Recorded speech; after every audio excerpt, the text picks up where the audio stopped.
Olá, pessoal. Sejam bem-vindos. Vamos falar da última etapa da nossa aula de cronologia da observação da Terra, que será sobre o ciclo do sensoriamento remoto, né? Só que antes de entrarmos nesse ciclo, vamos falar de alguns fatos que não foram narrados anteriormente.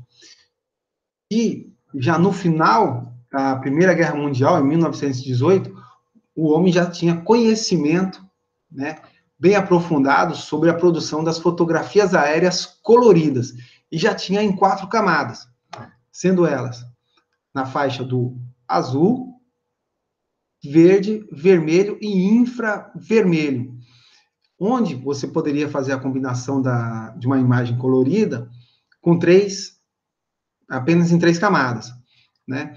Então, por exemplo, nessa fotografia aqui, você tem a primeira na faixa do visível, que seria o vermelho, o verde e o azul. Observe que a vegetação você não consegue identificar bem os alvos que tem nela, né, nessas partes aqui. Já substituindo a camada do vermelho pela camada do infravermelho próximo, você tem uma distinção melhor dos alvos, né? Então, o pessoal já tinha essa tecnologia em mãos. E também, no período entre guerras, teve grandes avanços da fotogrametria, principalmente para reconhecimento de territórios, né, principalmente para verificação dos recursos naturais, que antigamente se fazia tudo, né, em campo, né, e áreas onde o homem não conseguiria chegar, a fotografia aérea chegou, então teve grandes avanços em vários países.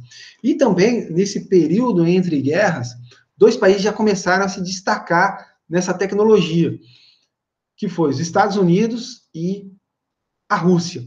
E eles lançaram algumas expedições, né, estratosféricas. Para quê? Para ter um reconhecimento maior do território e também até para entender melhor a forma da Terra. Porque até então, você tinha estudos, mas uma fotografia mostrando como é que é essa forma da Terra, não tinha, né? Depois vem o período da Segunda Guerra Mundial, teve grandes avanços tecnológicos, principalmente relacionado ao uso de fotografias aéreas e também o radar, com a produção de algumas imagens, principalmente para a identificação de alguns alvos, como navio, tanque submarino, aviões. E com o fim da Segunda Guerra Mundial, nós tivemos um mundo bipolar. De um lado, os Estados Unidos e o capitalismo, do outro lado, a Rússia e o socialismo. E eles começaram a ter uma disputa, né, grande pelo espaço, que aí nós conhecemos como a corrida espacial.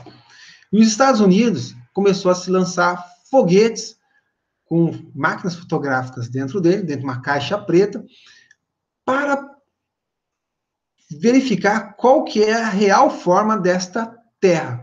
Então ele mostra aqui, ó, por exemplo, o foguete V2, né? Algumas fotografias, sequência de fotografia mostrando o continente americano, né? Algumas áreas aqui norte-americanas. E aí você consegue identificar bem as nuvens, né? E ter uma ideia da circulação atmosférica daquele momento.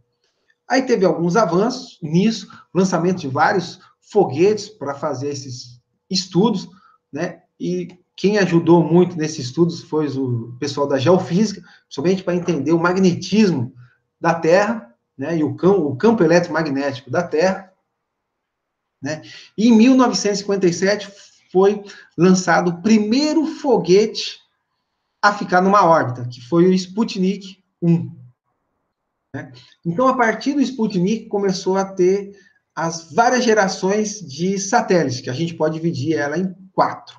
Né? Sendo a primeira geração, que vai de 1957 até 1972, onde toda a tecnologia embutida na geração de imagens advém da fotografia. Né? E teve as expedições militares, né, como, por exemplo, essa carta aqui mostrando as áreas que foram imagiadas por foguetes, né? Aqui estão algumas fotos que eles foram utilizadas, né? E algum desses foguetes chegavam a ficar em órbita no máximo 1 a 5 dias, né? Aí eles caíam e eles precisavam cair, e a partir da sua queda, que eles pegavam a caixa preta, onde estava a máquina fotográfica, e revelavam as fotos. Teve também algumas missões interplanetárias, né, como, por exemplo, a Lunik, que era uma missão russa, e conseguiu tirar a primeira fotografia aérea da Lua, né? Os Estados Unidos também teve várias expedições interplanetárias para Vênus, Mercúrio, né, e Marte, que perduram até os dias de hoje, só que eles também tinham que pensar numa tecnologia onde eu pudesse colocar realmente um satélite em órbita.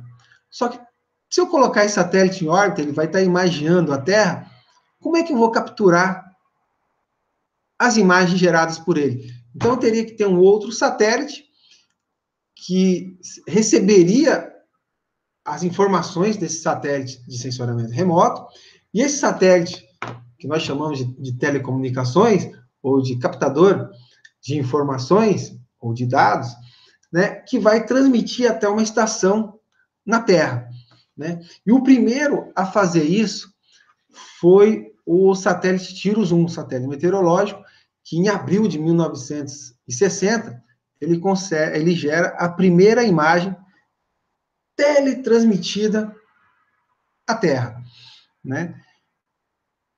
Então, aqui você pode ver bem a circulação atmosférica, e foi nesse contexto, nessas inovações tecnológicas, que Evelyn Pruitt e Bailey pensaram num novo termo a ser utilizado ao invés de fotogrametria, porque para eles a fotogrametria ou fotografia não estaria embutida toda essa nova tecnologia. Então eles pensaram no termo sensoriamento remoto e pegou o termo, né?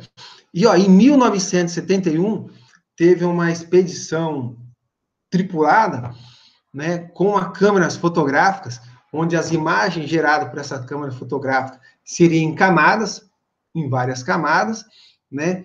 E aí você cruzando essas camadas, você geraria uma imagem colorida, como mostrado aqui da Apollo 9, a primeira fotografia aérea tirada do espaço e da Terra.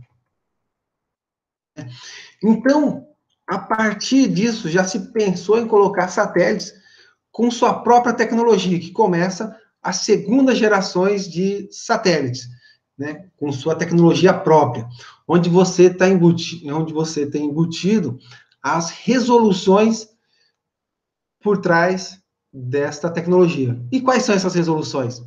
A resolução espacial, que seria o menor objeto identificável numa imagem, a resolução espectral, que seria com relação a quais os comprimentos de onda que cada uma dessas bandas estariam gerando, ou seja, as imagens novas seriam feitas em camadas, onde cada camada pegaria um determinado comprimento de onda, onde eu consigo identificar numa dessas bandas ou canais um alvo, como por exemplo aqui, eu consigo nessa faixa aqui identificar melhor a vegetação, num outro eu consigo identificar a água em um rio turvo, num outro aqui a água de um rio límpido, né?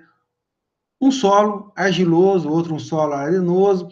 Então, dependendo de várias camadas, ou melhor, do comprimento de onda, que eu vou colocar no satélite, e aí eu vou estar capturando essas imagens, que a gente chama elas de multiespectrais, né? Então, o primeiro satélite a gerar esse tipo de imagem foi o satélite Earth-1, que depois foi substituído pelo nome Landsat-1, né? E isso foi muito revolucionário. Por quê? Porque esse satélite já foi posicionado em uma determinada órbita, né, que está relacionada com a órbita da Terra, né? E também ele vai estar em sincronia com o Sol, que alguns chamam de heliosíncrono. Já um outro satélite para observações meteorológicas, ele teria que estar geoestacionário, né? Alguns anos depois, foi lançado um satélite com sensor de radar, CEASat, né?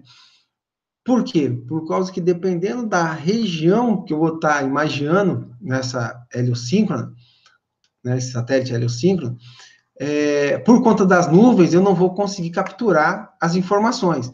Então, eu tenho que emitir uma radiação que ultrapasse as nuvens e consiga gerar uma imagem através dessas comprimentos de onda que eu consigo emitir, que foi na faixa do radar. Então, aqui a gente já começa a ter outro tipo de satélite. Um satélite ativo, onde eu vou estar emitindo a própria radiação e capturando essa radiação novamente, e um outro onde a fonte de energia não vai ser do próprio satélite, como, por exemplo, vai ser do Sol. Esse satélite nós vamos chamar ele de passivo. Né? Então, essa é a segunda geração de satélites. Já a terceira geração vem com a entrada de uma nova tecnologia, que é o uso das bandas pancromáticas. Né? E também a introdução, dos processamentos digitais de imagem. Né? Onde, por exemplo, num satélite, eu coloco as bandas multiespectrais, com uma resolução um pouco inferior, e com uma resolução melhor, uma banda pancromática. E aí, através do processamento digital de imagens, eu consigo fazer a fusão dessas bandas e consigo ter uma imagem colorida com a resolução da banda pancromática. Né? E isso foi feito com o satélite SPOT 1. E, além disso, esse SPOT, ele imagiava duas faixas, né, ao mesmo tempo. E aí você tem nessas faixas, como tem uma visada diferente do sensor, né, e tem uma pequena sobreposição, eu consigo ter a estereoscopia. E tendo a estereoscopia, eu consigo tirar as informações de altitude. Né? Então, essa começa uma nova geração de satélites, que vai até 1999. E em 1999 é lançado satélites de alta resolução, como o satélite Icones 2. O satélite Icones 1 caiu, não chegou a gerar nenhuma imagem, e o Icones 2 gerou imagens, e de alta resolução. Hoje eu começo a ter informações que nós chamamos de interurbano. Né? Eu consigo identificar melhor os alvos dentro das regiões, das áreas urbanas. Né?